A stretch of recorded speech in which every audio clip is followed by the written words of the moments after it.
following podcast contains adult language and themes, so don't say we didn't fucking warn you. You're listening to Sarah Talk. It's political.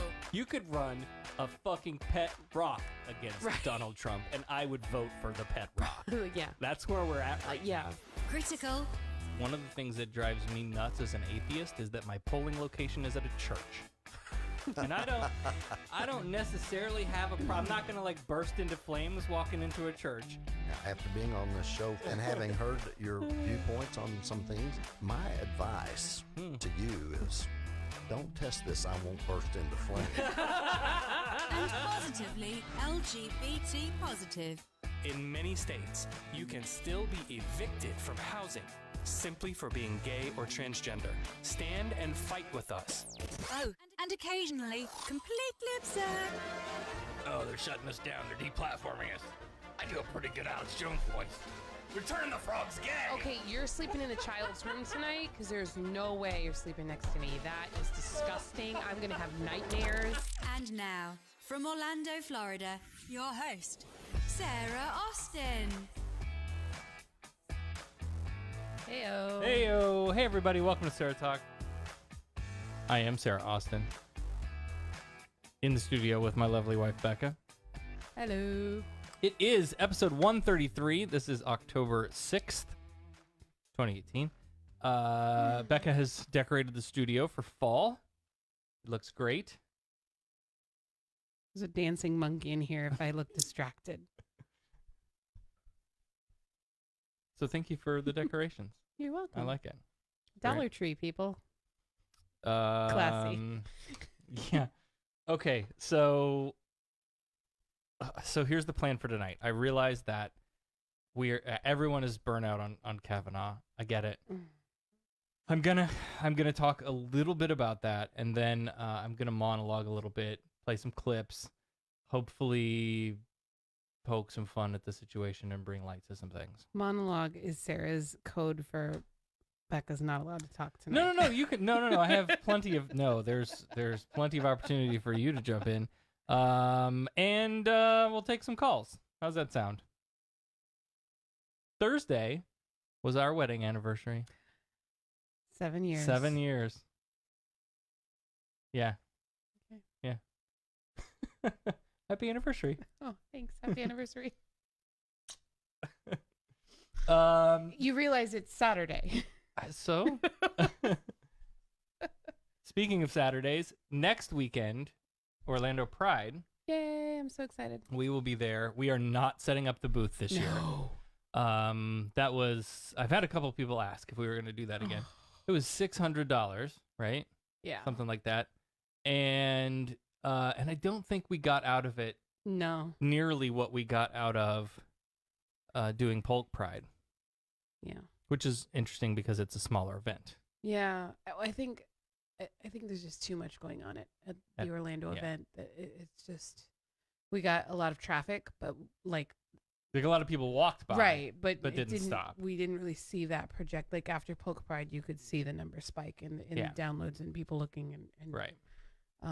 Joining the group even and listening. Yeah. You could, Yeah, it was just different. Yeah. So we're going to go as guests this year. We're going to It'll be fun. watch the parade and hang out for a little bit. Mhm. And, hopefully come home and do a show. I hope I don't know so. how that's going to work. We've got house guests, We do. so they might come on the show too. They better. They better. Have you been working on them? I know.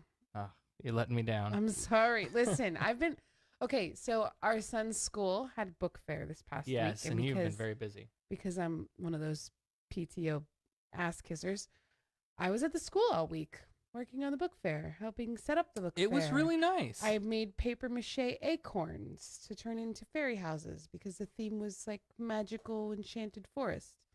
So I've been busy, and tomorrow we have a birthday party to go to, and then I work the school Monday for the teacher.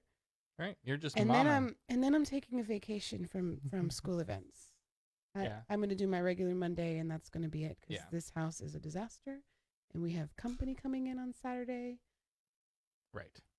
We got to get it ready. Oh my god. Okay. So, and then just another reminder: November 6th, Yes. Sarah Talk House Party Election Watch Mm-hmm. show. I hear we're gonna have an in-house chef. I hope That's Russell the has. story. Russell, you That's what gotta I get heard. with me on a menu, bud.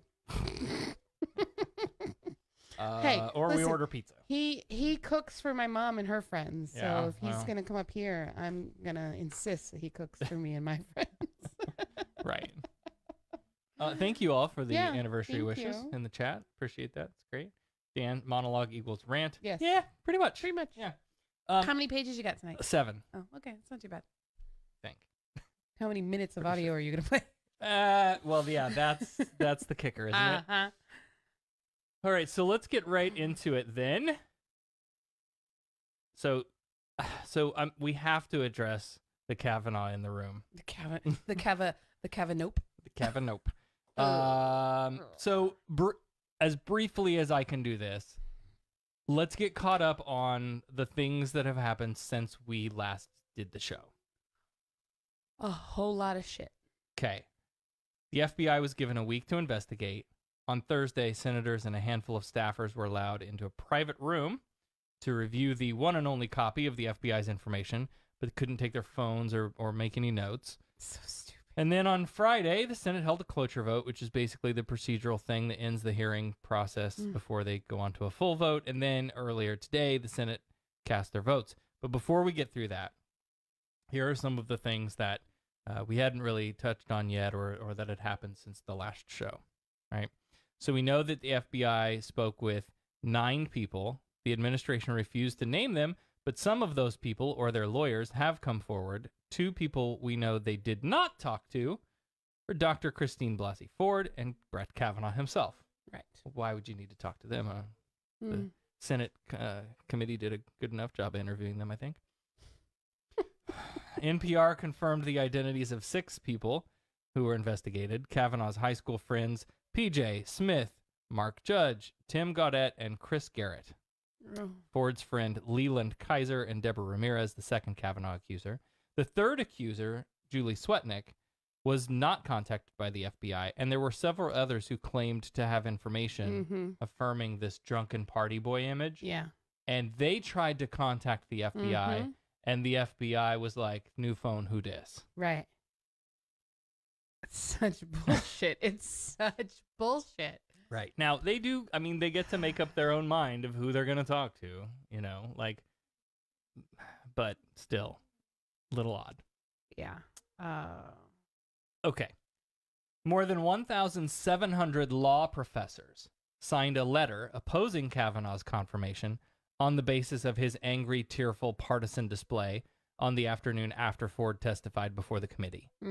They said he displayed a lack of judicial restraint at a Senate hearing, behavior that would be disqualifying for any nominee. Then the National Council of Churches, an umbrella group representing somewhere around 30 million parishioners in the U.S., with dozens of Protestant denominations, made a statement opposing Kavanaugh's confirmation. Now, they're not known for weighing in on Supreme Court nominations.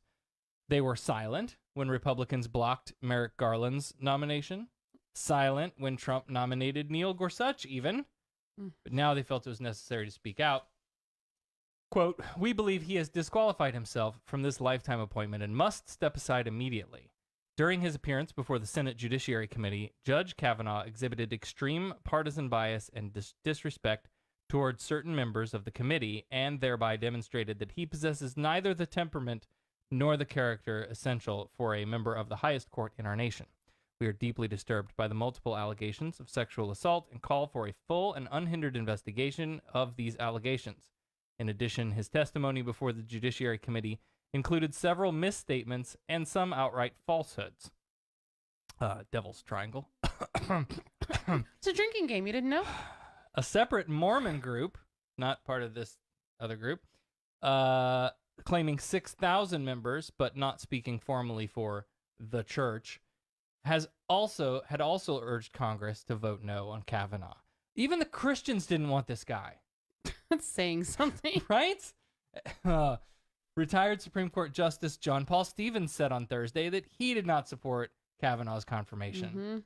He said that Kavanaugh had the qualifications, but his behavior at the hearing where he attacked Democrats for seeking revenge on behalf of the Clintons was inappropriate and disqualifying. I agree. Yeah. I think that's right on the money. Mm-hmm. Stevens was nominated in 1975 by Republican President Ford, but ultimately became the most liberal member of a minority bloc on the Supreme Court. He retired in 2010, replaced by Elena Kagan. Senate Democrats, in a last-ditch effort, letter to Trump, promised to launch an investigation into Kavanaugh, if confirmed, to determine whether he perjured himself during the hearing process. He definitely did. Which they say, if they do find that he perjured himself, then the recourse for this, of course, is impeachment hearings, which they promised to initiate. Even the American Bar Association decided at the 11th hour to reopen their evaluation of Kavanaugh, which they had originally released as well qualified. But after his angry testimony, they decided to reconsider, saying, of course, they wouldn't be able to complete that revision process before the actual confirmation. So nuts. So nuts.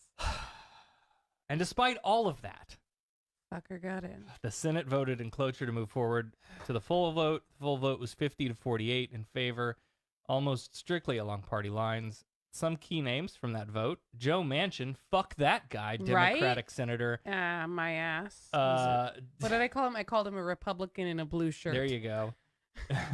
Democratic senator from West Virginia voted yes. Lisa Murkowski voted present.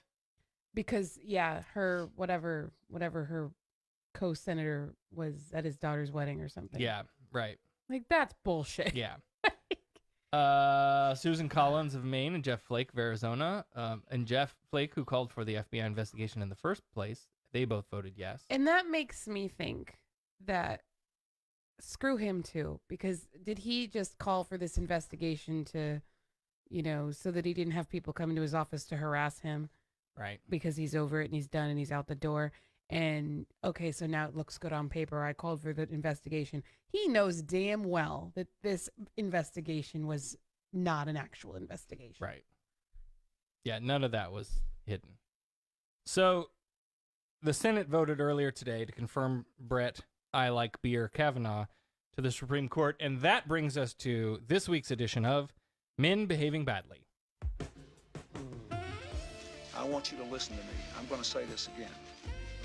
I did not have sexual relations with that woman. These allegations are false. Yes, we drank beer. I liked beer.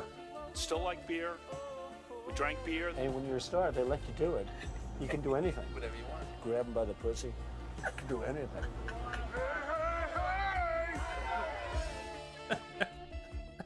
Little something I put together at the last minute here. What? When do you find time to do this shit? I did that at 6:00 or whatever, 6:30, whenever I came in here. Yeah. Wow. Okay. Okay, so I know that you are all outraged at all of this, as am I, but some people actually think this stuff is funny. South Carolina Republican Congressman Ralph Norman opened up an election debate at a Kiwanis club with this fantastic opening joke, making light of the accusations against Kavanaugh. It is to be here. Thank you for coming out. I thought I was going to be late. Did y'all hear the latest late-breaking news from the Kavanaugh hearings? Yeah.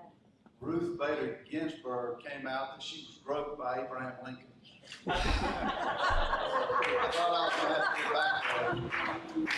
Oh, and everybody has a good laugh. Listen, it's bad enough to joke around about sexual assault. But hey, why not toss in some, making fun of Ruth Bader Ginsburg for being old too? Yeah, seriously? Sir, assholes. Nobody jokes about Ruth Bader Ginsburg. In any context. Okay, maybe if we do it, it's funny. Maybe. But that's because we're nice people. Oh, but you know what's the problem? It's women. Women are the problem, don't you know? Just ask Soddy-Daisy High School athletic director / assistant principal and man who Brett Kavanaugh would enjoy brewskis with, Jared Hensley. On Wednesday, September 26th, during the morning school news program, Hensley was talking about a policy banning students from wearing athletic shorts. Few things to address. I don't think anything's going on the rest of the week, sports-wise, other than some practice and hoping to stay dry. But we need to make sure athletic shorts. And I know, boys, you're thinking, I don't understand why it's not fair. Athletic shorts go past your knees. I didn't make the rules. Well, I kind of did. But that's the rules. So that's just what we're going to stick to. And that doesn't mean that you can wear athletic shorts. So everybody who's going, well, I got a detention for athletic shorts, that's what you're going to get. And if you don't serve it, you're going to do a Saturday school. So just don't wear them. And if you really want someone to blame the girls. Whoa! Are you fucking kidding me? Oh, but he goes on. Because they pretty much ruin everything. What? This is on the school news program. Whoa! Please tell me you got fired. They ruin the dress code. They ruin, ask Adam. Look at Eve. Oh my God. Oh my fucking God. Are you fucking kidding me? Nope. Jesus fucking Christ. Okay, you can really go back to the beginning of time. So it'll be like that the rest of your life. Get used to it. Just keep your mouth shut. Suck it up. Follow the rules. All right. Speaking of girls and boys, PDA. We're gonna need to limit that. We're gonna need to limit that a little bit. Just take that down a notch, okay, or 10. All right, save some for the honeymoon. It'll be fine. So really, my God, this guy. Oh, who is this guy? What the? No kissing and hugging in the halls. We've seen enough, and on your own time, I really wouldn't do that either on your own time. But as long as it's not on my time, I'm not gonna be there hovering over you watching, and I'm not subjected to it. So anyway, I hope everybody has a great day. On a serious note, please be careful on the way home. Do not drive fast out of here. Take your time, okay? It's not important. There's nothing so important that we've got to drive carelessly. It's going to be raining pretty hard. So everybody have a safe day and do good on your benchmarks. See ya. And don't forget, if you don't do good, it's the girl's fault. Who? Okay. So what is his position? This guy's an assistant principal and athletic director. Could you see one of our principals getting on the TV and saying that to our kids? No. Okay, just making sure. I mean, holy crap. This is high school too, but I don't care. No, I couldn't. No. Okay. Some people that I could see, not in 2018, but like my uncle who was the PE teacher / football coach / basketball coach, like I could totally see him. I can see our son's like gym teacher saying stuff like that, right. But he's not the principal or the assistant principal. Right. Well, he was placed on administrative leave. Well, at least there's that. And if he hasn't already been, he should lose his job. Oh, people, what the flip? Wow. You know who? There's more? Oh, there's lots more. Listen, Great. you know who we should really hear more from about this issue? Men. Senate Judiciary Committee Chair and contestant on last season's The Bachelor Nursing Home Edition, Chuck Grassley of Iowa told reporters that Republican side of the Judiciary Committee... You're talking like him. I need more alcohol. Oh, my God. Hey, let's start that over. Chuck Grassley of Iowa told reporters that the Republican side of the Judiciary Committee did not have any women on it because, quote, it's a lot of work. Maybe they don't want to do it. My chief of staff of 33 years tells me we've tried to recruit women and we couldn't get the job done. Maybe, at least in today's Senate, the problem is there are only 6 female Republican members of the Senate at all. That's going to change. Oh, yeah. It's going to change. So maybe, and hear me out on this, maybe the Republican Party has a problem with women? Maybe? And I don't know if it's that they have a problem with women or women have a problem with the way that they treat women. Well, right. Yeah. It's both. I mean, it comes from both directions. Oh, my God. Later, Grassley tried to walk it back, saying, quote, we have a hard time getting men on the committee. It's just a lot of work when you're a man or a woman. It doesn't matter. Like anyone's buying that? Then he was asked why it was so difficult to attract senators to the Judiciary Committee. Grassley said he didn't understand the sentiment. Well, I love it. I've been on it for 38 years. 38 that's years? the problem. We have found the fucking problem. Right? Figured it out. Yeah, there it is. 38 years on the same committee. No. He goes on to say, quote, on average, any woman in the United States Senate, whether they're on Judiciary or any other committee, probably works harder than the average man. Well, that's no shit, because they have to work 10 times as hard as to make it in this old white male-dominated bullshit society, Senate, or whatever. Right. So, yeah, they're all working harder than you because you have privilege. So stupid. Oy. More men's voices, you say? You got it. Here's disgraced coach, not unlike a disgraced. I coached my daughter's team. This to me, Coach Kavanaugh.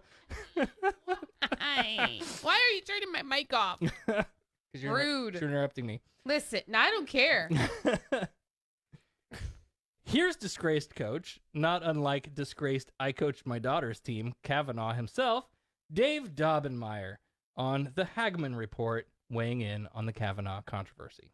What would be going on in America today if Judge Kavanaugh went before the cameras and said, yeah, you know what? That did happen when I went back there. That did happen, but it didn't happen the way that she said it happened. Let me tell you something.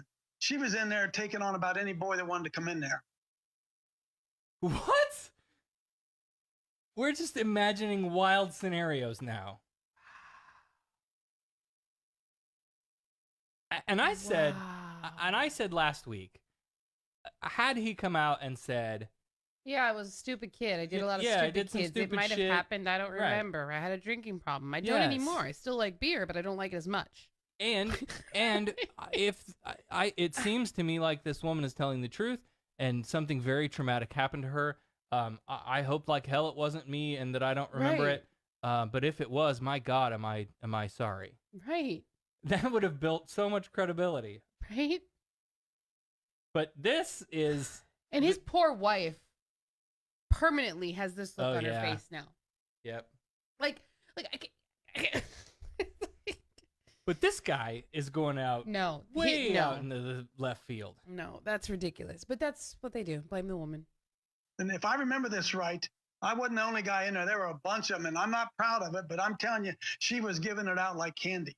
Now, that would, Doug, that would be a, boy, they would scream and holler, wouldn't they? They say, oh, my goodness, you're disparaging her character and all that kind of stuff.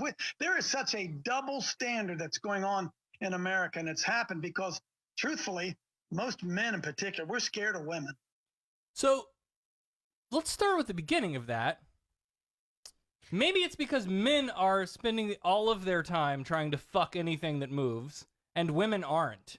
And that's why in a scenario where if they had said, well, look, she was a slut, then yes, we would all be outraged that you were disparaging her character. Right. Oh my gosh. Such a mess. We're scared of them. We don't want to fight with them. That's what the title of my commentary today is. We have to learn once again to fight like girls. Instead of, I used to say, oh, you throw like a girl. Now we got to say, man, we got to fight like the girls because, man, they're vicious. Hey, don't say stupid shit like you throw like a girl. Yeah, that's it. Let's start there. Can we not say shit like that? And you ought to be fucking terrified. Terrified enough that you don't do this stupid Right? shit. Yeah. That's the whole point. Oh my gosh. They're vicious. They don't, not all girls. I'm married to one. I got Not two. all girls. Yeah, hashtag not all girls. Right. And, I'm married to one, and I got daughters, and So yeah, and so how would Dave, you want your daughter Yes. treated? Yes. Dave. If your daughter came to you and said, "Hey, this guy tried to fucking rape me at a party," what would you do? Two beautiful daughters, but you understand what I'm talking about. That Jezebel feminist spirit, brother. That is one of the most powerful ones out there. And be honest with you, right now, that spirit is eating men alive. The Jezebel? What? Oh, this guy. Why does anyone pay attention to him? I don't know. Why are we paying attention to him? Because people pay attention to him. I'm 5 sick people. of... No, I'm done. No, he doesn't need any more attention. He's toast. Please. All right. Oh, just his name. Stupid. And then there was Utah Senator and former Mormon bishop who probably asked 13-year-old girls what color panties they were wearing during worthiness interviews. Oh my God. Orrin Hatch, after hearing Dr. Ford's testimony. Have you found Dr. Ford credible? Well, it's too early to say. I don't think she's uncredible. I think she's an attractive, good witness. But attractive what? Go on. Dig the hole a little deeper there, Orrin. The beauty of this is the way he responds, because they're like, what do you mean by attractive? And the way he says, oh. So old man good. creepy? it's way early. What do you mean by attractive, sir? Oh. Like, I shouldn't have said oops. that. Oh, damn. But then, In other words, she's pleasing. pleasing. Do you think you would be prepared to vote tomorrow on this? Pleasing. Oh my gosh. What? So, creepy old guy. Oh. Oh my gosh. And if you're still not Oh, convinced, no. if you're still not convinced that Look at the men screen. are the Ew. victims of women simply existing, here's accused pussy grabber and faux president of these Christian states of America, Donald J. Trump, speaking with reporters on the South Lawn of the White House on Tuesday. That it's a very scary time for young men in America when you can be guilty of something that you may not be guilty of. This is a very difficult time. That's the screenshot right there. Oh, I wish I could split screen that, you against him. 'Cause he's... Hold on, wait. I got it. Hold on. I could push my hair Oh, forward. God. God, what an asshole. Jesus Christ. What's happening here has much more to do than even the appointment of a Supreme Court justice. It really does. You could be somebody that was perfect your entire life, and somebody could accuse you of something. But he wasn't perfect his entire life. This is the whole point. Is that right? That's the exact reason. Somebody.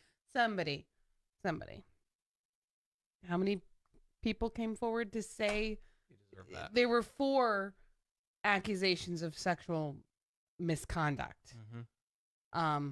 But how many people were there that came forth just to give a character Yeah. corroboration that, this is the kind of guy he was? I drank with him back in 40 school. Sure. that the FBI didn't want to even talk to from the last count I saw. Right. Doesn't necessarily have to be a woman, as everybody says, but somebody Did he could just do that with his hands? Yeah. Let me back it up.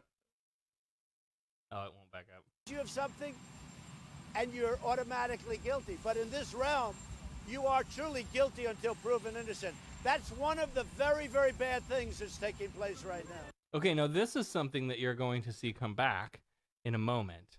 But again, let's remind everyone, we're not in court. Right. We're in a job interview. Right. Right? That's the guilty, innocent. And on a job application, you have to check the box. It says, have you ever been convicted of a felony? Right.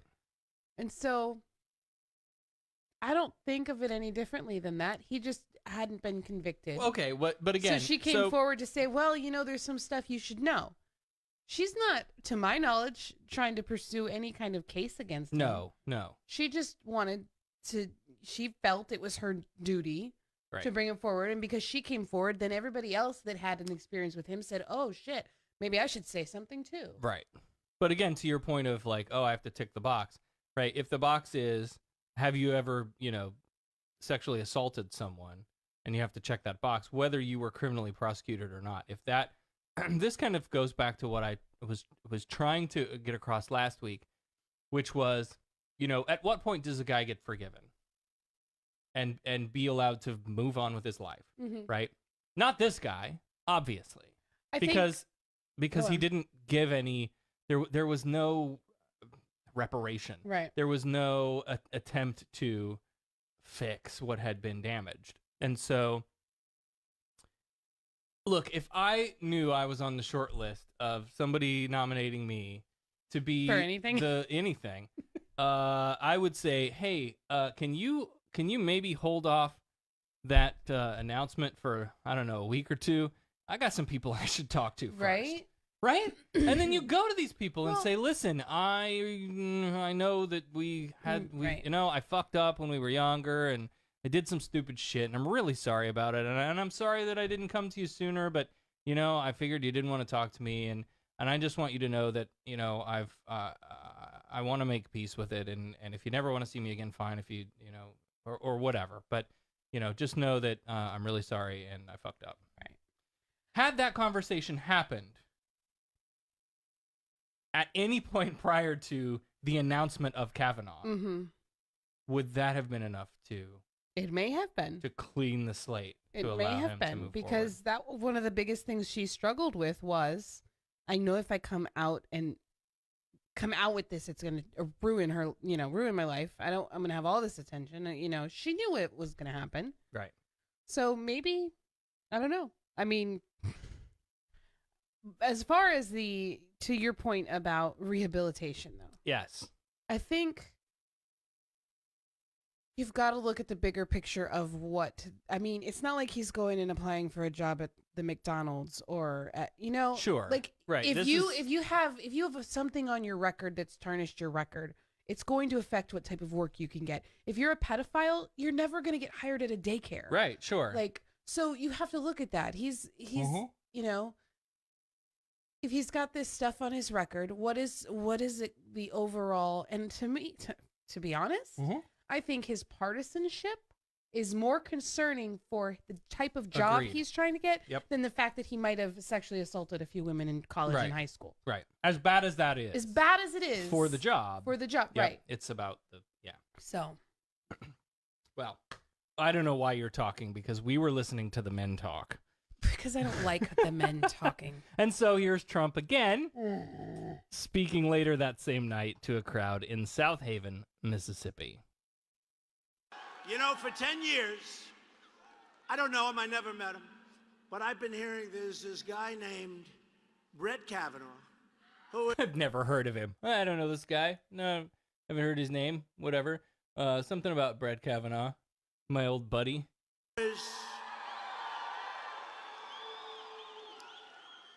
Who is like a perfect person who's destined for the Supreme Court. I've heard that for a long time. So many different... Which tells me that Trump doesn't know jack about anything. When the seat opened up, Trump went to his advisors and said, great, what do we do now, guys? Hey, you remember that list you guys gave me when we had to nominate Gorsuch? Do you have another one of those lists again? Because I don't really know law-talking people, and I wouldn't know who to put on the Supreme Court. But if you've got some suggestions, I'll go for it. Yeah. Charges. Guilty until proven innocent. That's very dangerous for our country. We do that every day in the media, in everyday parlance. I'm so sorry. Sidebar. You remember when you asked me what would happen if I watched this on the Pages app? Yeah. This is what happens when I comment. I comment as SarahTalk. Oh, well, maybe that's why you weren't doing that again. Thanks for the interruption. What were we talking about? I'm sorry. That's very dangerous for our country. And I have it myself all the time. But for me, it's like a part of the job description. Let it happen to me. Shouldn't happen to him. Shouldn't happen to him. What he's going through, 36 years ago, this happened. I had one beer. Right? I had one beer. Well, do you think it was? Nope, it was one beer. Oh, good. How did you get home? I don't remember. How'd you get there? I don't remember. Where is the place? I don't remember. How many years ago was it? I don't know. Listen to that fucking I don't crowd. know. okay, she does remember where the place was. She does remember whether it was upstairs or downstairs. So stop, like, blatantly lying to disparage the character of Dr. Ford. And if this makes me mad because there's a Fucking right behind him, women Trump? for Trump. Yeah, that pisses me off. If there's women in that audience that are for Trump and not one of them has ever been sexually assaulted or harassed or whatever, then I don't know how that's even possible, because I've had more than my fair share of incidents and I remember all of them. I might not remember when they happened, but I usually remember where they happened and who they happened with. Right. And this woman for Trump, whatever crap, that's bullshit, because what he's saying, I can't even imagine being a woman and hearing him talk like that and being okay with it. Right. I don't know. What neighborhood was it in? I don't know. Where's the house? I don't know. Upstairs, downstairs, where was it? I don't know. But I had one beer. That's the She knew. She said she knew. only thing I remember. Tells me he didn't really pay attention when she was talking. Well, I mean. And a man's life is in tatters. A man's life is shattered. Oh, his God. wife is shattered. His daughters, who are beautiful, incredible. Did that not sound creepy to anyone else? Yeah. His life, his wife, his daughters. His daughters. I'm sorry, where was I? This is innocent. This is guilty. This is, I'm sorry, I don't know what I was saying. Young kids. They destroy people. They want to destroy people. I'd like to destroy some people.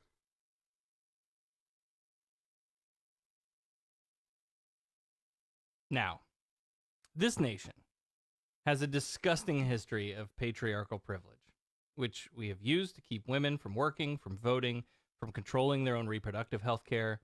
Here's a novel fucking idea. For once, hear me out. Maybe we should actually listen to women? Like this woman from Bozeman, Montana, speaking to Katie Tur of MSNBC while her daughters stand by supportively. Ali Vitale asked a Trump supporter and mother of 2 daughters about the accusations against Kavanaugh. Groping a woman, which is, what is that, at 18? I mean, how many guys, think that's no big deal? Even back then, it was, it's not a big deal. It doesn't just take away from his character and his job to do what he needs to do as a Supreme Court nominee. If he was pro-abortion, the liberals wouldn't be fighting this hard. We're all sick and tired of hearing about the Kavanaugh thing because it's not supported by any facts or evidence whatsoever. Joining now live from... Okay, I'm sorry. Hang on. I think I may have played the wrong clip. No. I didn't think this all the way through. What a batshit crazy woman. Hell? Hey, it's just a little groping. It happens. Shut up. With her daughter standing beside her. Oh my God, those poor girls. Right? God forbid something happened to them. Right? Where the fuck are they gonna turn? Not to her, not to their mom. No. Okay, maybe I didn't think that all the way through. That was the wrong clip. Hang on. Yeah, sure. Hold on. What we should listen to is women like Dr. Christine Blasey Ford and women like these, who cornered Arizona Senator Jeff Flake in an elevator on Capitol Hill, calling him out over his support for Brett Kavanaugh. On Monday, I stood in front of your office with Addie Barkan. I told the story of my sexual assault. I told it because I recognized in Dr. Ford's story that she's telling the truth.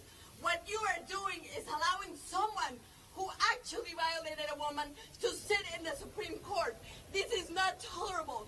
You have children in your family. Think about them. I have 2 children. I cannot imagine that for the next 50 years, they will have to have someone in the Supreme Court who has been accused of violating a young girl. What are you doing, sir? I was This sexually is the assaulted future and of nobody tell anyone, and you're telling all women that they don't matter, that they should just stay quiet, because if they tell you what happened to them, you're going to ignore them. That's what happened to me, and that's what you're telling all women in America, that they don't matter. They should just keep it to themselves, because if they have told the truth, you're just going to help that man to power anyway. That's what you're telling all of these women. That's what you're telling me right now. Look at me when I'm talking to you. You're telling me that my assault doesn't matter, that what happened to me doesn't matter, and that you're going to let people who do these things into power. That's what you're telling me when you vote for him.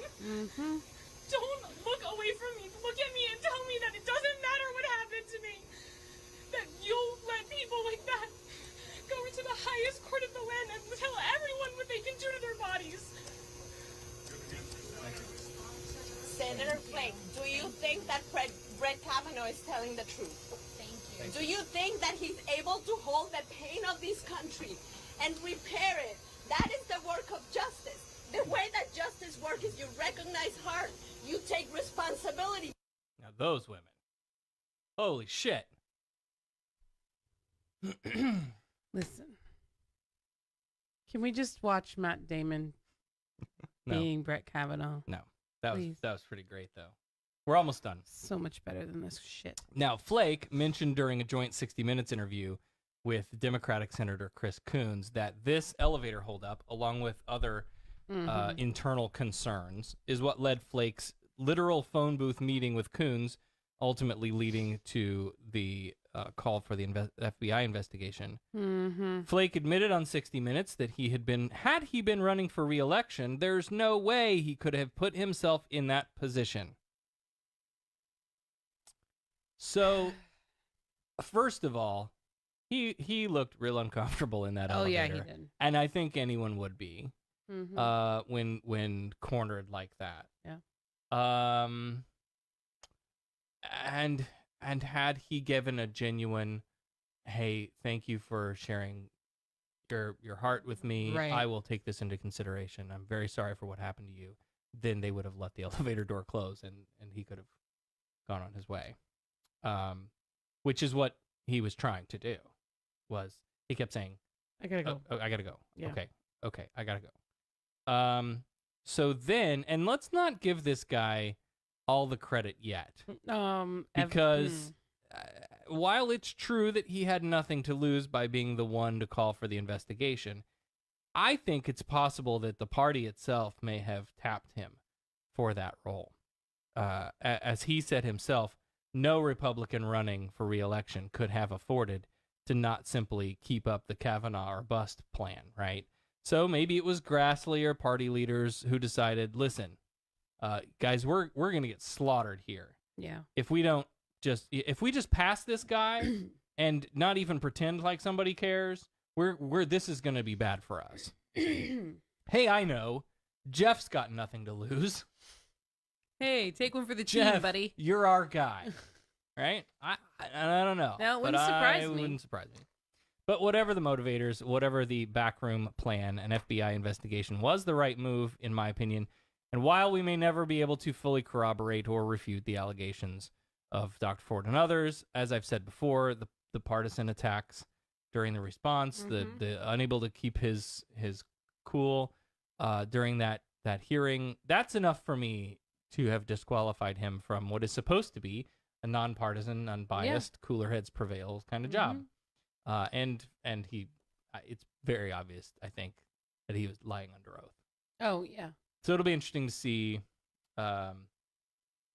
if the Democrats do decide to press forward with investigating whether or not he perjured himself.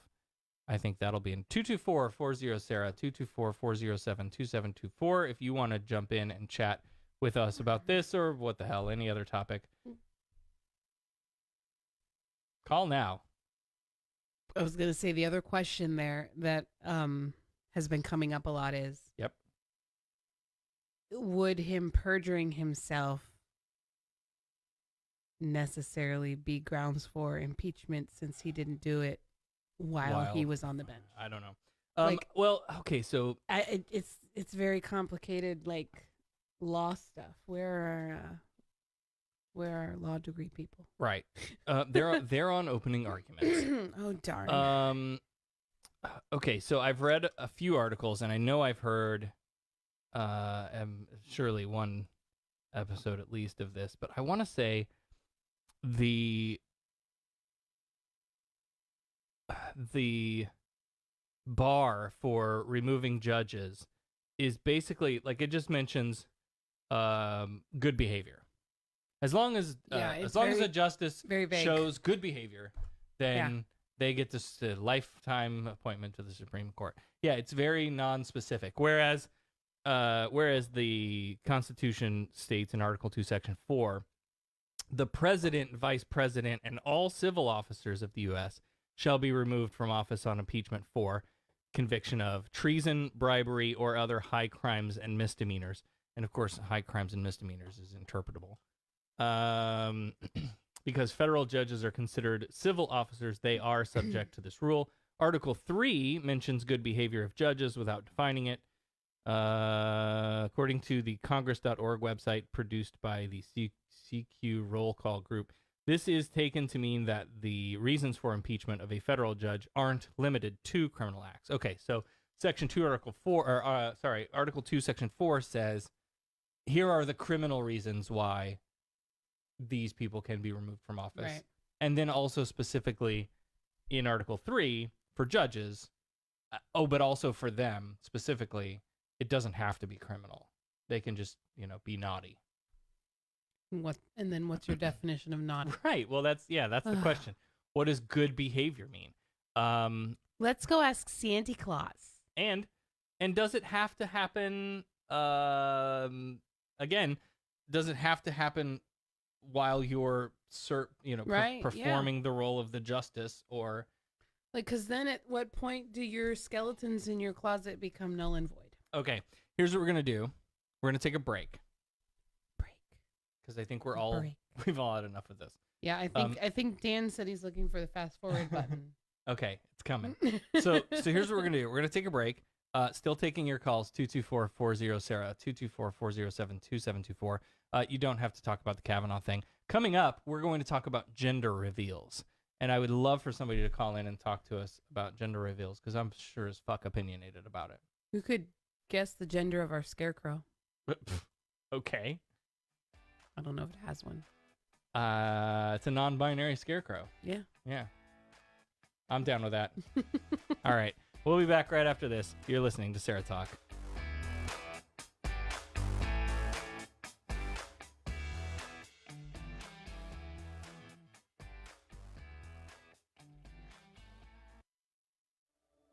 I was feeling so alone. I was going through a really difficult time. I was embarrassed and a little scared. I didn't want to bother anyone.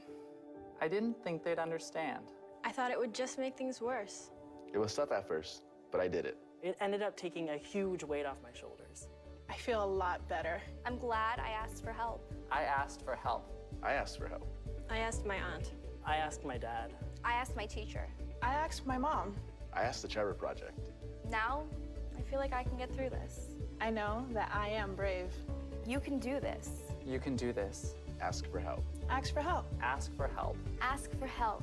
Ask for help. Whatever it is, ask for help.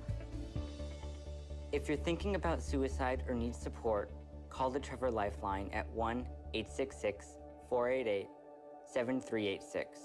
Trained counselors are there to help 24/7. Ask for help. Are you ready for your first card? As I look at the set I placed down for you, I see an interesting things rising. Some of it has to deal with love and money and changes, and hopefully they're going to be for the better. Now your first card represents your situation, maybe some problems you've been having, maybe a little bit about yourself. Your first card is sorrow. This card is letting us know that there is some type of disruption in your life. Not that it's a big deal, but this card is giving off a strange vibe of anxiety. Actually, this card is warm in my hand. Oh, now caller, if you listen here, I'm seeing in the cards, oh, yes, the 45 of mangoes. The 45 of mangoes card says you're going to go on to Patreon and subscribe. because there is nothing better than giving when receiving. What will you ask me? Find out now and I see for you. Call me now for a free tarot reading.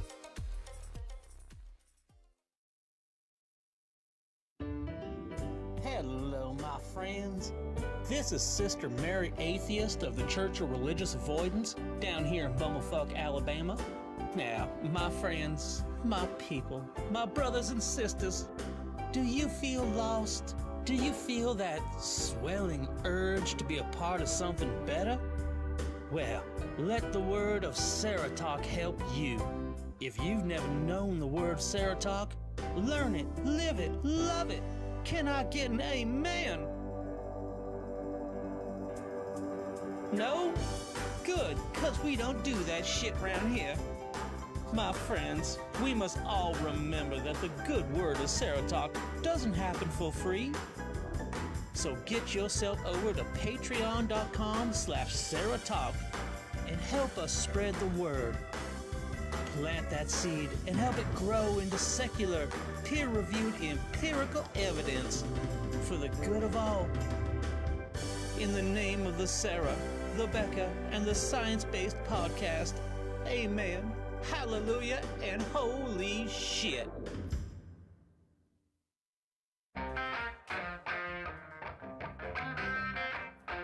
Hey, this is Morgan Stevenson tuning in from Kalamazoo, Michigan at the SarahTalk podcast. Hey, everybody. Welcome to SarahTalk. Sorry. I heard the music. I thought we were coming back. The Kavanaugh is over. We're done with that. You can all rest easy now. Kavanaugh. Yeah. And it's over because it's done. It's over until it's over. They rammed him through, as they kept saying, which I thought was quaintly disgusting. Kind of rapey. Yeah. All right. Topped off my rum, ready to go. Okay.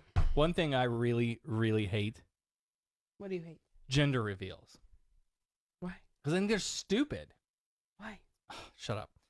Gender reveal parties, gender reveal videos. They're all so stupid. And it's funny because being a trans person, when we had our kids, our deal was happy and healthy. Mm-hmm. That's what we really wanted.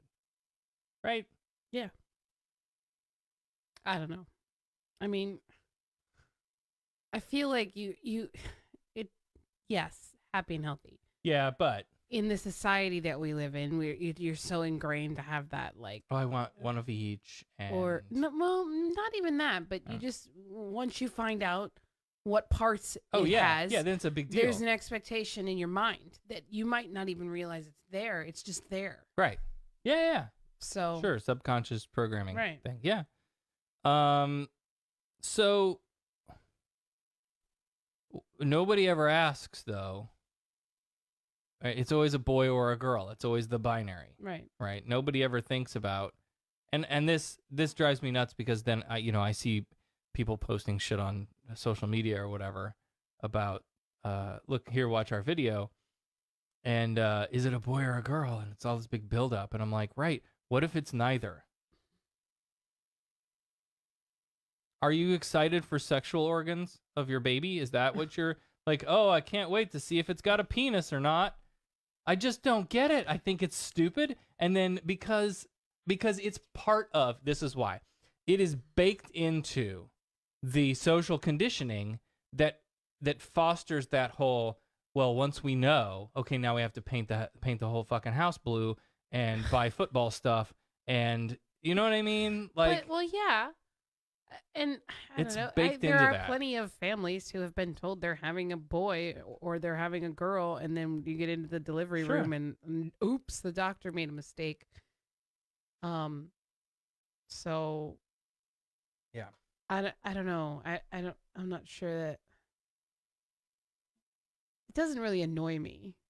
I think it's part of you're having a baby, your life is about to change. You have the right to be excited if you want to about whatever that is. Yeah. As long as if that child grows up and says to you, I feel differently than I look, then you have to have the presence of mind and the love for that child to affirm them in that. Right. And as long as you can do that, does it really matter if you had a gender reveal party when you were pregnant? Maybe. I don't know. I can't knock it. I don't know. 22440 Sarah. 224-407-2724. I don't think necessarily that the party is. Do we like, finally stupid. disagree on something? I don't think the party is like. I think the party is stupid. Yeah. But I think like, oh, no, if you go to, I'll meet you there. And I have been to gender reveal parties, okay, Yes. and I go and okay, and it's like just. For me, that's weird because we didn't do that, and that's like a totally new thing. All these people that are having babies now, I don't get it at all. But I don't know if that's what you want to do. Do it. And I understand, like, where I can meet you in the middle. I think is if you, you go get that ultrasound when they sex the baby. I don't know if they still call it that or not. We're sold. And then you find out, oh, okay, I'm excited now. Right. I know it's a boy. I think I know it's what I assume to be a boy. Right. So then you call the grandparents and you know what I mean? Like, I think I can meet you there. Like, but to get all your friends together and like, that's weird. Have a big fucking party and it's weird. Yeah. I mean, so when we had our son and they said, okay, it's a boy. All right, cool. Like, all right. Whatever, like, I don't know. I think I was more excited with our daughter because I already did the boy thing. And I remember, like, being pregnant and super emotional and super happy that I was having a girl and going into Target and taking pictures of every single girl clothing, every single little cute little ruffly pink thing, everything. It was bad. So I don't know. Like, I don't know. Maybe it's just because I've done that twice and there's an anticipation there that I've lived that. Michael says, I love the reveal party videos where the reveal gets ruined. Yeah. That's pretty fun. Have you seen the ones with the big balloon and she goes to pop it and it gets off the string and it just goes up in like there was supposed to be all little balloons inside of it, but she didn't pop it. She just like, oh God, that's great. It gone. There it goes. That's great. Where the baker didn't do the cake the right way, so they cut it open and it's a purple cake. Oh, Jesus. Well, that would be more accurate than my opinion. There, Russell made the perfect point, and I can't see the rest of it. So you end up with a regender revival party if the child feels that they were assigned the wrong way later. What does it say after that? That's it. Oh, later. Okay. Yeah. One word. I have seen those stories that get passed around on the, whatever lovable, clickable, whatever kind of lovey-feely websites that are like parents that take out a birth announcement for their 18-year-old that just came out as trans or whatever, announcing them to the world as their true gender. Those are cool. I've seen those. I mean, I think neat. That's where I go, you know what? As long as you can be accepting, if your child comes to you at whatever point in their life and says, hey, this is me. I just wonder if, and I don't know because we didn't do these. Right. But I just wonder if that contributes to,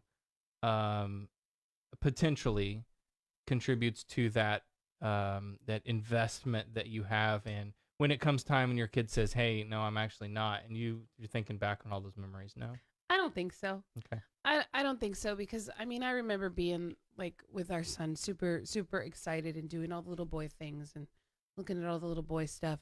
And, there's plenty of opportunity for me to look at that now and go, well, that's just kind of what I did because that's what you do. Right. Kind of, and not necessarily because I was trying to make him a boy, but just. No, right. Right. But now, like, he as he's getting older and he has different interests and he wants to do art and he wants to paint his nails on the weekends. Paint his nails and and like I can give him that space to allow him to express himself, but I don't feel like I lose out on because he's being who he is. Right. And whether that's a gender thing or just the way he's learning to express himself or whatever it is, it's who he is. Right. And so I don't know. I don't know that it matters.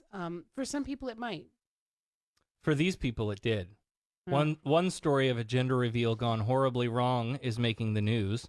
In 2017, Dennis Dickey, a 37-year-old off-duty Border Patrol agent of Tucson, Arizona, held a gender reveal party for family and friends where he planned to shoot a rifle at a target containing tannerite. You'll recall tannerite as the highly explosive substance those rednecks were using to blow up their Yeti coolers. Well, the tannerite was to explode in a dazzling display of blue powder for a penis or pink powder for a vagina.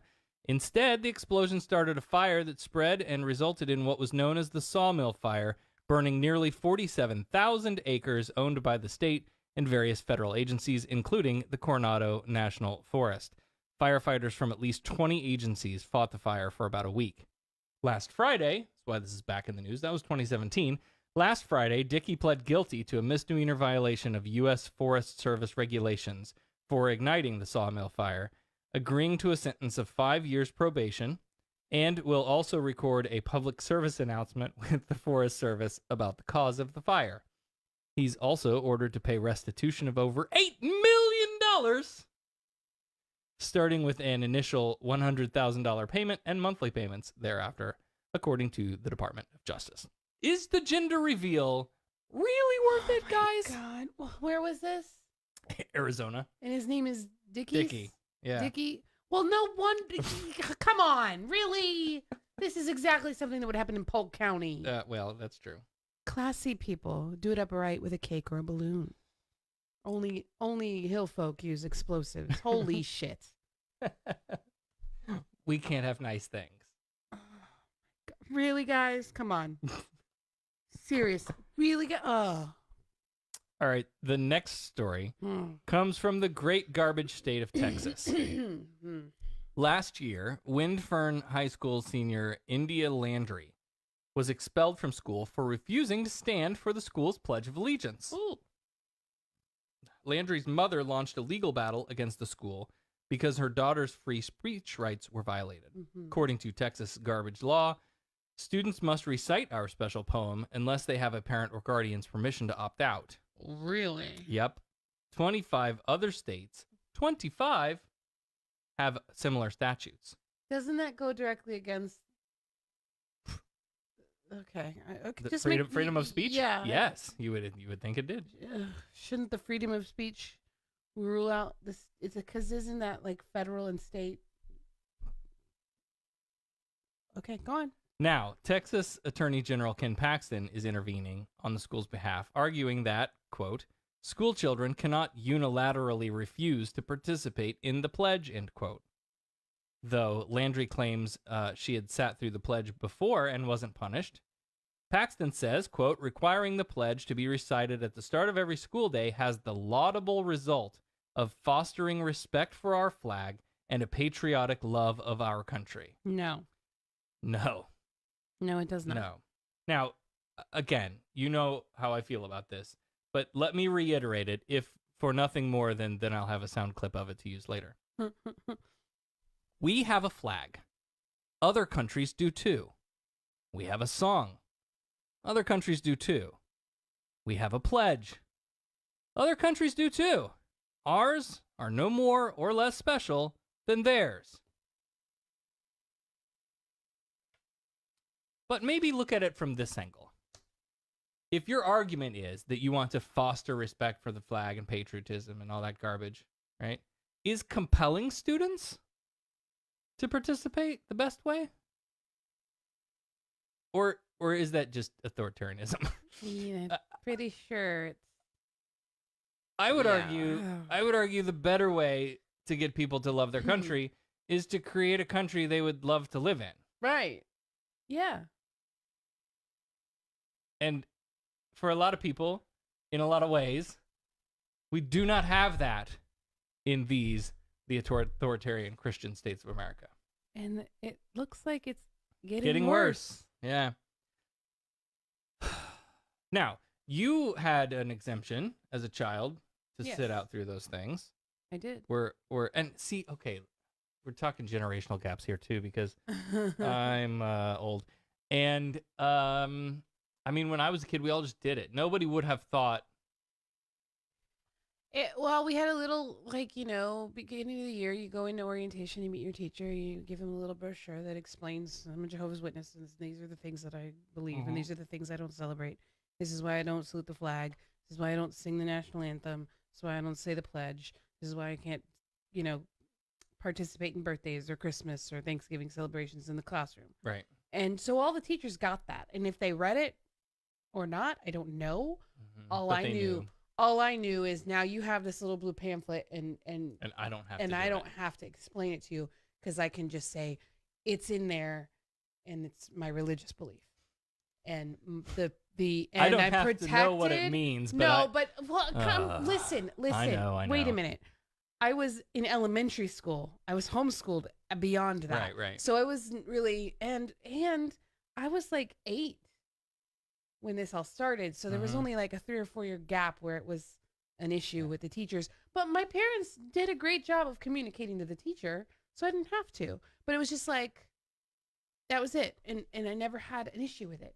But nobody really cared. Right. Because we weren't in the middle of a huge national, oh my God, you don't love our country because you're, it was a different political climate. Yeah. So, I don't know. I think, who was president? I don't even remember. Oh, my gosh. 91. 224-40-SARAH, 224-407-2724. If you want to talk about your experiences as a child having to recite the Pledge of Allegiance, or if you'd like to help Becca figure out who the president was when she was a child, 224-407. That was horrible. 2724. Horrible. So, I know it was Reagan that's all right. when I was like in 2nd grade. I don't know either. But see, I don't remember having to do the pledge after we got out of grade school. No. We did it in elementary school, but once we get in 7th and 8th grade, I don't remember doing it. I don't know if, I only have had a really quick stint in public school in 6th grade, and I don't remember much of it. I remember getting a pencil shoved in my back. I remember my homeroom teacher had really long hair on her knuckles. Oh, God. Get a wax, lady. Really weird things that I remember from 6th grade. I remember that I never went to the lunchroom because I didn't have, my friends that I knew. There was, only a few of them. They didn't have lunch with me at the same time, so I would go to the library during lunch break. Right. Weird little things like that, but I don't remember. I don't know. Russell says it was Bush. Yes, George Bush Sr. Yeah, that would make sense. Dan said it too. Yeah. I didn't. So, anyway, I just, you know how I feel about this patriotism stuff, and I just think this seems to me, this idea of taking school children and making them recite a thing, right, in order to build patriotism or whatever, seems to me a playbook right out of the, okay, kids, we're all going to sing Jesus Loves Me, This I Know, over and over again until you get it. Yeah. It's an indoctrination. You're not teaching these kids why they should love their country, in your estimation. And for all the uproar about how it's disrespectful to the troops and it's disrespectful to most servicemen and women will say, no, we went to war to fight for you to have these rights. Right. It's, most of them don't find it disrespectful. So I just don't, I don't know. Texas, you need to get your ass back in line. Speaking of Texas, back in March 2017, you may recall, we did a patron-only special about Texas Senate Bill 6. You remember that? Another garbage bathroom bill? That was kind of sponsored. It was a special session of the state Congress, and it didn't really go anywhere, but it followed the North Carolina House Bill 2, right? Texas Governor Greg Abbott, who is running for re-election next month, by the way, was a strong supporter of this bill. Well, fast forward to last week. Now, Abbott says legislation like this is no longer a priority for him. Wonder why. In a debate with Lupe, Lupe, I was looking ahead. Shut up. In a debate with Lupe Valdez, the former sheriff of Dallas County and Abbott's Democratic challenger, Abbott said this. Thank you, Robert. Governor Abbott, you called a special session in 2017. One of the items on the agenda was the legislation regarding bathroom privacy, which requires public school students to use the bathrooms based on their birth sex. There have been a number of issues raised with the measure, from business leaders worried about boycotts in the Texas economy to Joe Strauss, the Speaker of the House, worried about personal costs of this bill, saying, quote, "I don't want the suicide of a single Texan on my hands," end quote. Tonight, are you willing to say that if a bathroom bill lands on your desk next legislative session, that you will or won't sign it? Here's what I want to be very clear about. Because over the course of the past year, I've charted an agenda that will completely transform the state of Texas. Okay, that was a yes or no question, sir. Oh, come on. You've seen enough of these to know they don't just answer in yeses and nos. Let me tell you the items that are on that agenda. It is to cut property taxes in Texas. It is to create more jobs. It is to cut regulations. It is to make our communities safer by arresting these very dangerous gang members. It is by making our schools safer, by getting rid of gun violence in schools. It is by ensuring that we make our state better, by helping our veterans who fought for our freedom, by giving them the economic opportunity they need and the health care they deserve, as well as making sure the state of Texas does everything we can to take care of the victims of Hurricane Harvey. That is going to be my agenda this coming session, period. He said all the Republican buzzwords, didn't he? Sounded like it. The bathroom bill, if it comes to your desk, is not one of those priorities that I heard you mention. It's not on my agenda. Will you sign it if it comes to your desk? Well, I don't sign hypothetical bills. All I can tell you is what my agenda is, which I did, and what I'm going to be focused on during the session. Thank you, Governor. Sheriff Valdez, you have 30 seconds in rebuttal. Now, Valdez is the first openly gay or lesbian major party candidate for governor in the history of Texas. She has fought against bathroom bills, saying the legislation addresses a non-existent problem and stirs discrimination against transgender people. You know, he listed gang members and several other things, and I'm almost wondering, does that mean that transgenders are gang members? Because that's what he was going after. There is a continual fear-mongering, and I don't believe in laws that start out with fear. No, I'm with you on that part, but I think you missed the point about him talking about gang members. I don't think he was likening that to the transgender I didn't get that either, debate at all. I don't know if that's... No, I think that was a disconnect. But anyway.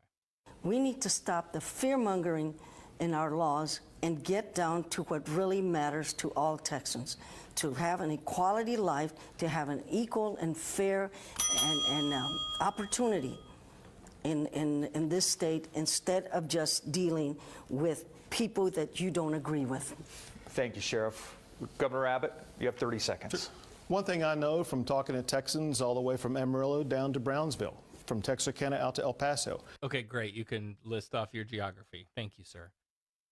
So it's just so pandering. All Texans want to make sure that they and their families are safe. One reason why I talk about safety tonight is because I talk about safety every day.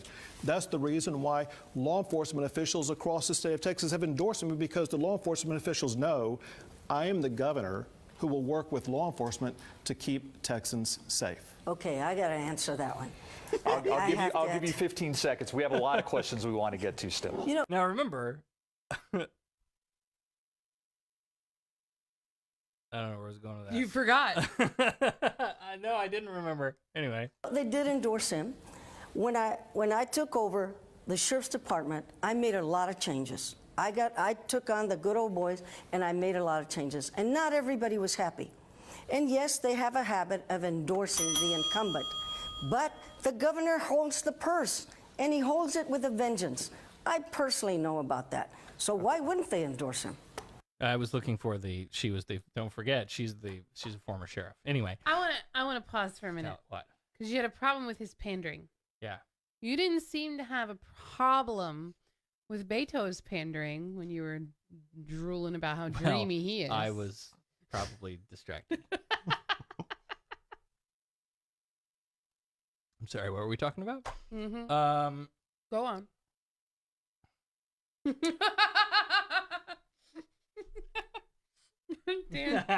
No, but did you notice too that, like, I think they mic'd the bell. Like, it was just like, yeah, super loud. Like, are you serious? Mm-hmm. Anyway, so what he would not say that bothers me is, you know, he wouldn't say, like, listen, I honestly, that I'm over that, or I'm not worried about that anymore. It's right. Not, by saying it's not a priority, does that mean that you're not writing it into your agenda, but if the issue comes up, you would support it. Of course you would. You supported it the last time around. And this is something that they do, right? So he was like, well, I'm not going to deal in hypotheticals. Sure. Kavanaugh said the same thing in his stupid, hypothetical. I can't answer to that. But, well, they're trying to get you on the record. I get that. Yeah. And still, Abbott has the lead, a healthy lead, and about $50 million more in campaign of course he account than Valdez. Which, again, this is why we need to revolutionize campaign finance. It should be publicly funded and no private donations allowed. And it should be like civics class in high school. Okay, the Democrats get $50,000 for their campaign, and the Republicans get $50,000 for their campaign, and that's it. That's your fund. That's what you use it. You know what I mean? There should be limits. Right. You shouldn't be able to raise like billions upon billions of dollars. It's stupid. Russ thought we were the ones hitting the bell. That's pretty fun. No, that was actually the timer for the. While we're on the topic of bathroom bills, ear itches. I'm sorry. You're gonna make me edit so much. No, I'm not. It's okay. I don't care if people know my ear itches. Okay. While we're talking about bathroom bills and not ears itching, you'll all remember a few months before Texas launched their campaign, we mentioned North Carolina and House Bill 2, which was ultimately replaced with House Bill 142, which is a watered-down version of the bill, which didn't explicitly bar trans people from the bathroom, but included a section stating that local governing bodies couldn't write their own non-discrimination policies. Okay?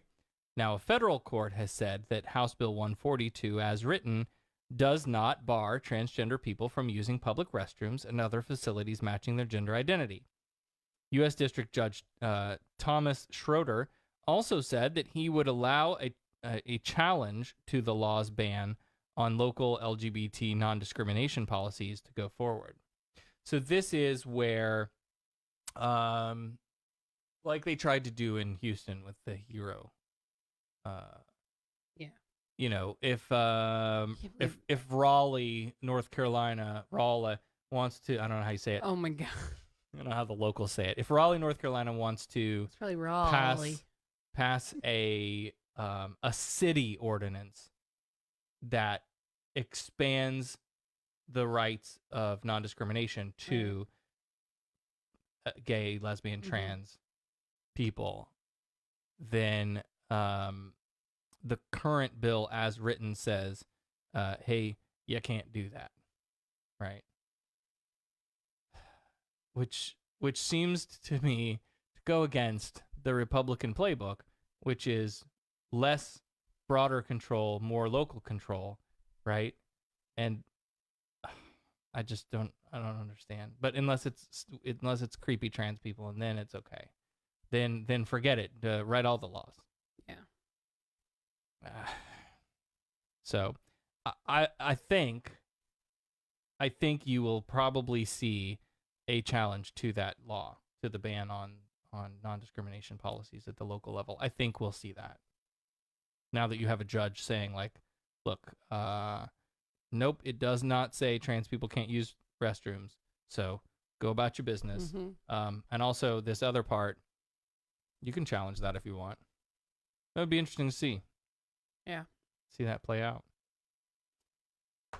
And finally, finally, I'm sorry we don't have a Florida man tonight. Can't believe you. Oh, no, everybody just dropped off the yeah, chat. I know. Okay, bye. Here's bye, Felicia. Here's the story that made my blood boil. During a lockdown drill at a middle school in Stafford County, Virginia, a transgender student was forced to sit alone on the bleachers and then in the hallway while everyone else in the PE class took shelter in the locker rooms. Apparently, the teachers were debating over which locker room would be appropriate for her. Sherry Johnson, spokeswoman for the school, put out a statement, quote, Stafford County Public Schools does not comment on individual student incidents to avoid divulging confidential information. However, The new superintendent has requested a review of all protocols and procedures to ensure that all children are treated with dignity and respect.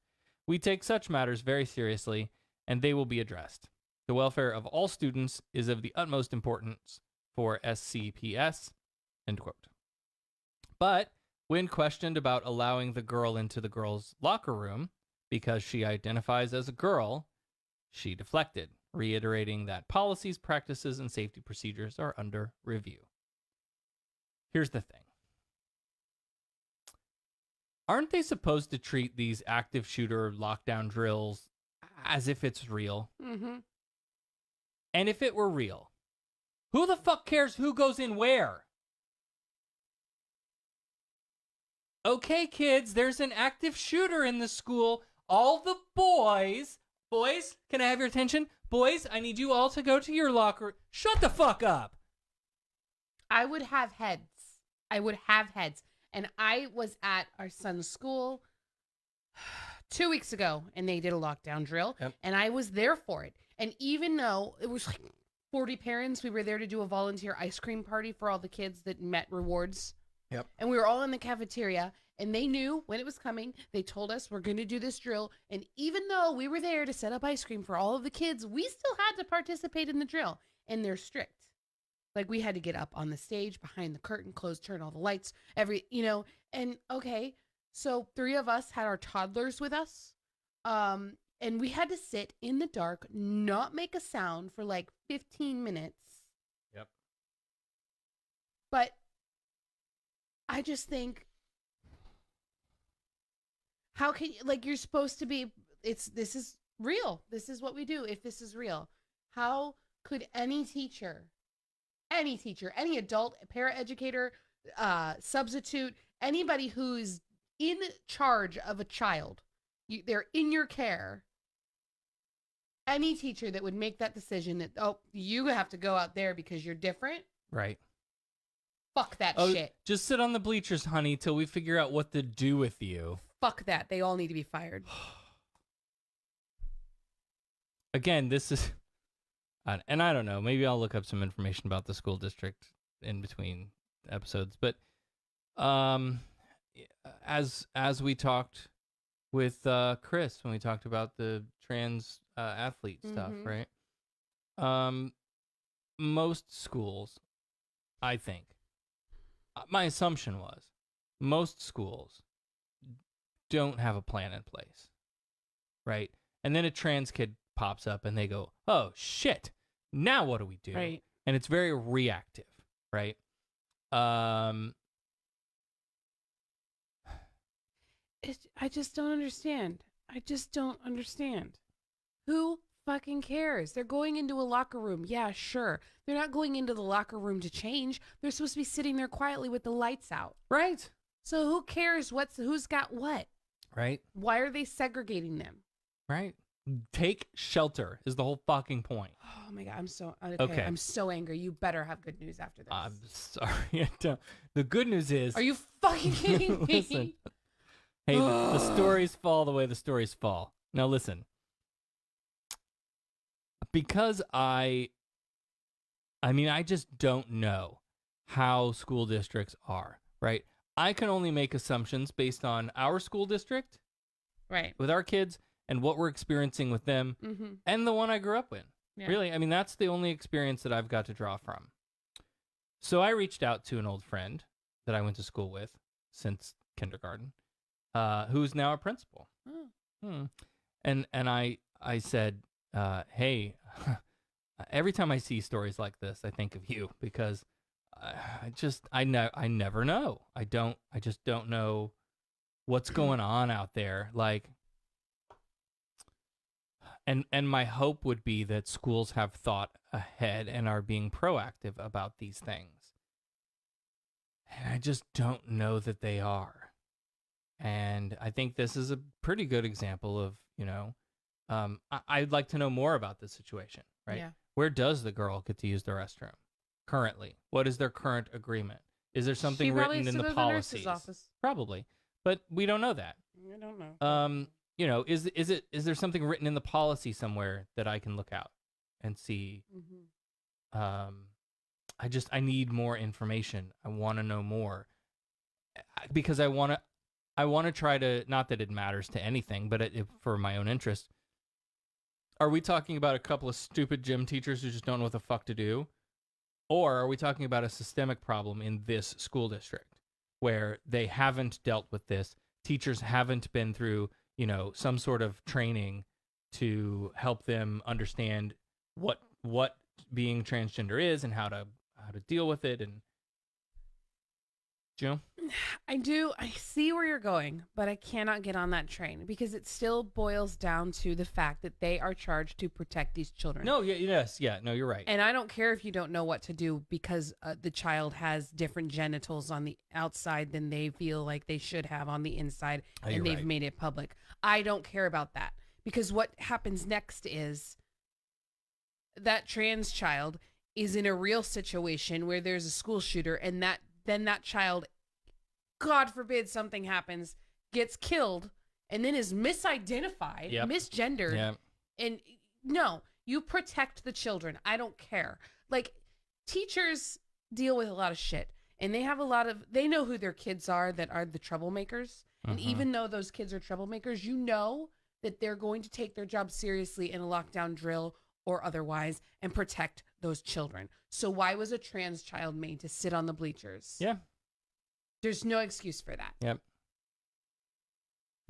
So my friend wrote back and said, this is awful. Since I've been a high school principal, I've had one student that is transgender and one that is gender fluid. The year before I came here, there was another trans student that I got to meet because she came and spoke to our LGBTQ club and received a new diploma with her new name on it, which I think is fantastic. That's great. We have procedures in place at the school level, but no policies at the district level. And the district it's a small district, like 675 kids total. Real small. We have an extremely supportive student support team made up of me, the AP, school nurse, school counselor, and social worker. Definitely proactive in our procedures rather than reactive. I don't read the whole thing because it goes into some details that I probably don't have permission to talk about. But I was excited to hear from my old friend that that this wasn't something that they hadn't thought about. You know what I mean? Like that. Right. Nope, we've actually encountered it before. We've thought about it. I think it's great. They have an LGBTQ club and have for years. It's good. Yep. So there you go. Now, who's not registered to vote yet? Fucking register to vote. But the timeline's up right now, isn't it? I know we're coming up on the deadline if we haven't already hit it. Yeah, here in we're Florida. coming on it, but I don't know that. But if nothing else, vote. Vote, Please. vote. Tell your friends to vote. Tell your friends to register to vote. Oh. Bug them until they do. Right. Okay. That's what I have for this week. God, my blood pressure's through the roof. I'm sorry. I'm sorry.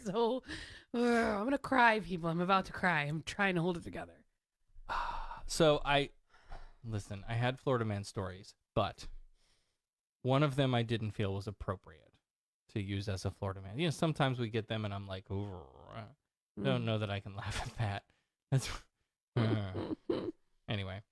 So no Florida man this week. Maybe next week. And hey, share the show. We don't talk about this. We don't call to action this often enough.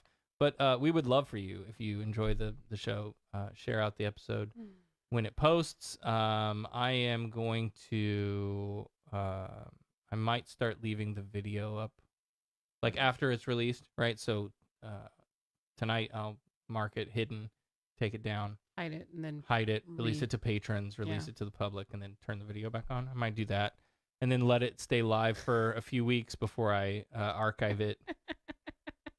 Before I archive it to patrons for the video for patrons. Mm-hmm. I might do that. Yeah. But you can share anything from the show that you like and help us get some more listeners. I did notice kind of a downtick in the in our overall progression of listenership. So I'm Not sure what's going on there, but if you could spread the word, that would be absolutely wonderful. And we've gotten some reviews. I was going to read one. There's some good news. Why don't you do that? People. So you can rate and review our show on Apple Podcasts or Google Play or Stitcher or anywhere you listen to the show. You can rate and review us. And I know I haven't pushed those, and I know I said a long time ago that I thought it was kind of silly. Wait, you mean? Shut up. You're but changing but I kind of like hearing what you all have to say about us, and I think this is fun. Only when it's positive. Well, no, you can rate us a garbage show too if you want. That's fine. This one comes from a user using the name Not As Nice As I Sound, which sounds like one of our friends. Good and thoughtful. Real, insightful conversations about important topics. Casual when things are casual. And deeply informative and appropriately outraged about outrageous things. Good news coverage and great interviews. Thank you so much. Yeah, that's awesome. That's a good one. I love that. And I would love to hear what you all have to say too. And I'll read it on the show. Yeah. If you want to go in. The Apple Podcast, iTunes ones port right onto our website. So if you review us there, it'll display on the website now. I set that up over the weekend, over the week. So you can do that as well. That would be cool. As always, we want to thank our patrons. Thank you so much for supporting the show. We are not spending $650 of your dollars on a booth at Orlando Pride this year.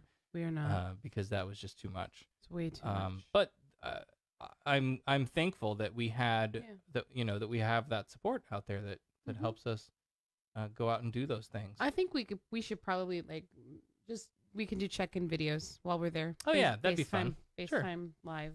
Hey, we're here. Yeah. Maybe if I remember, I'll bring Flat Jesus. Oh yeah. We always forget to take Flat Jesus. Yeah, always. Go to SarahTalk.com/Jesus. SarahTalk.com, click on the Jesus link. And you too can print out your very own Flat Jesus. This one's still stuck down to the thing, isn't it? Yeah, he is.